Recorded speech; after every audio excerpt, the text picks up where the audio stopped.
我細個嗰陣咧就被有輕度嘅自閉症。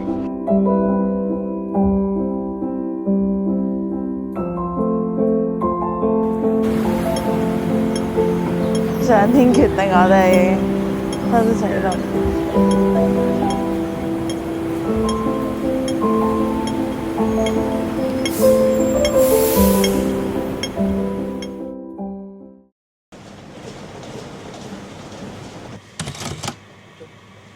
喺君悦酒店實習，主要係負責財務部相關工作，幫同事對物料部同餐廳嘅訂單。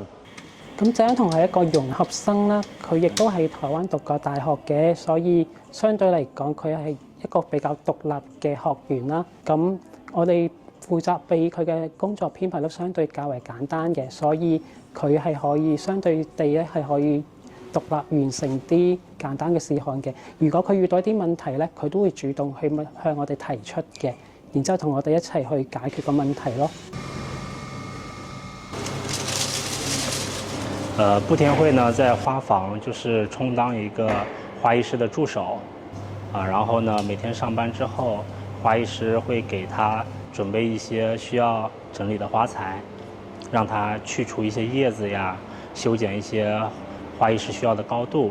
對，他會體現出很好的一個責任感和團隊意識。感覺他是一個很活潑、很開朗，而且很認真的一個人。然後同時而且很有同理心，就對於我們交代給他的任務，他會很用心地備註下來。其實今次已經係一個好難忘嘅經歷啦，因為我哋本身都好少會遇到呢啲咁樣嘅實習啦，咁樣講啦。